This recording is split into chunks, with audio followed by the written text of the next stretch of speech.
Welcome to my channel rainbow creative art academy viewers. আজকে আমরা শিখব কিভাবে পেয়ারায় রং করতে হয়। প্রথমে আমরা প্যাস্টেল সবুজ রংটি নিয়ে পাতার উপরের অংশে রং করব।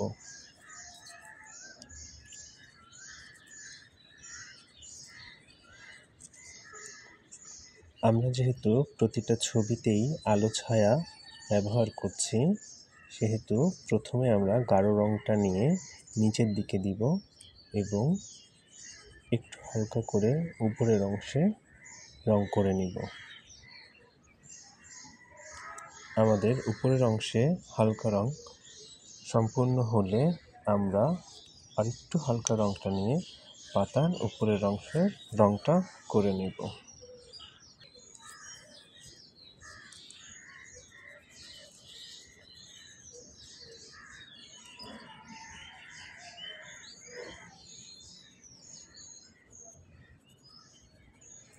ভিউয়ার্স, মনে রাখতে হবে, আমরা যখন একটি রঙের সাথে আর একটা রঙের মিশ্রণ করি তখন অবশ্যই গাঢ় করার পর আমরা একটু হালকা করে নেব। এ পর্যায়ে সবুজের সাথে মিশিয়ে আমরা একটু হলুদ রং পাতার একেবারে উপরের অংশে করে নেব।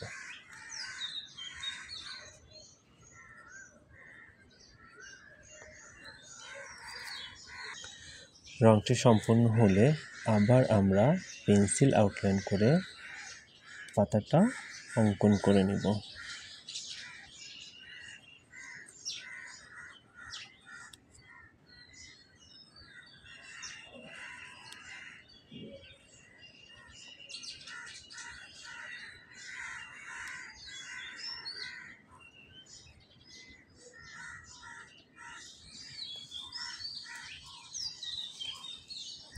এ পর্যায়ে আমরা ডালের অংশটুকু এঁকে নিব।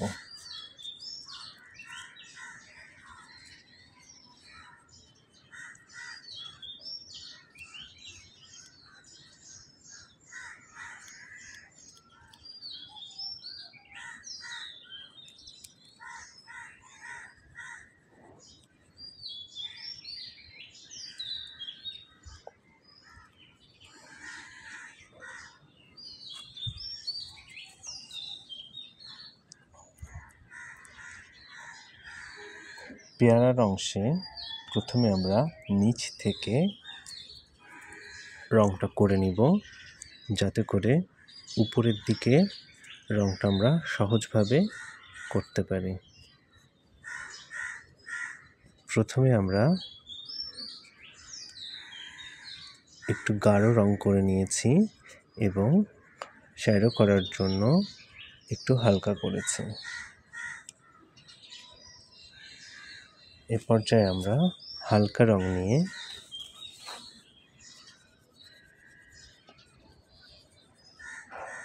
গাঢ় অংশটুকু ঢেকে দিব এবং আস্তে আস্তে উপরের দিকে রংটা সম্পূর্ণ করব।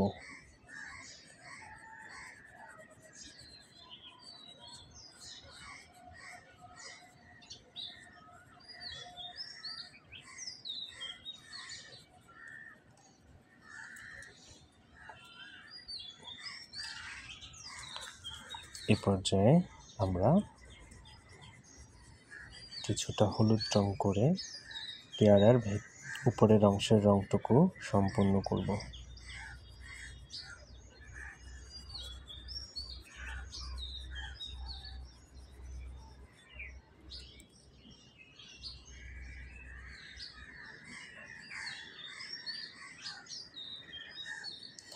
আলো ছায়াটা বোঝানোর জন্য আমরা আরেকটু গাঢ় রং করে নিব উপরের দিক থেকে।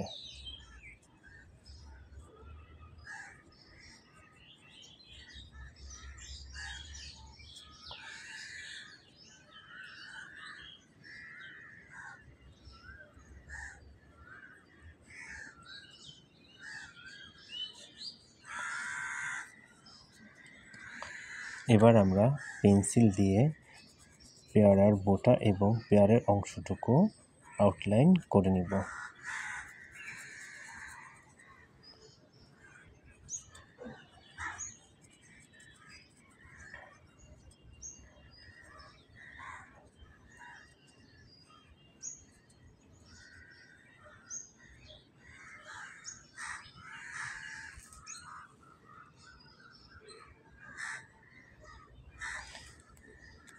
এ পর্যায়ে আমরা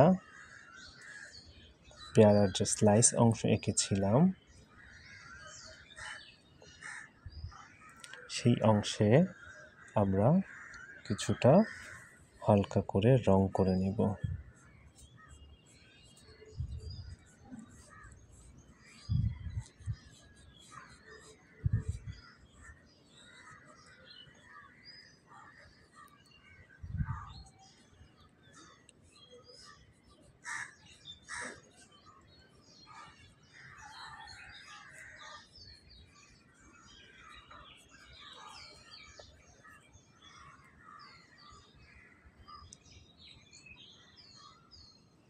এবং এর সাথে আমরা সাদা রং দিয়ে আমাদের আলো ছায়াটুকু করে নিব।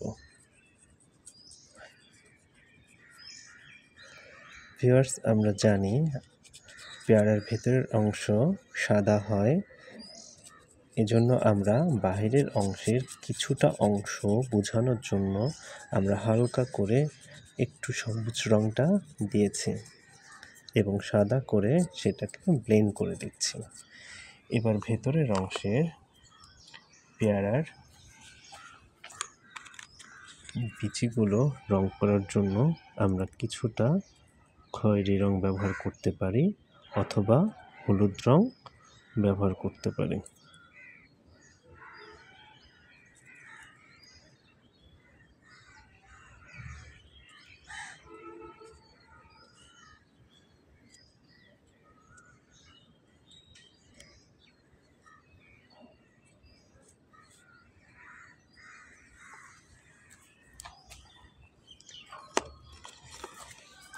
এবং সবশেষে আমরা এখানে একটু ছায়া ফেলতে পারি।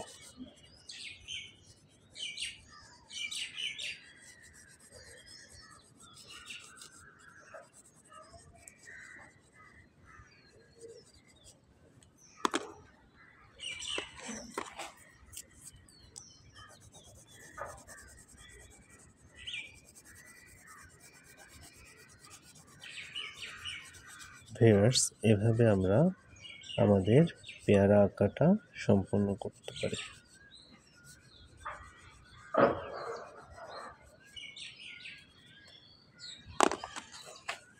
সবশেষে এখান থেকে আমরা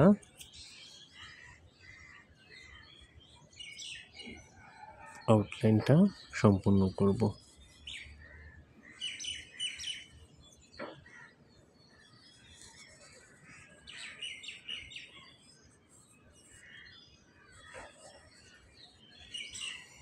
হয়ে গেল আমাদের পেয়ারার রং।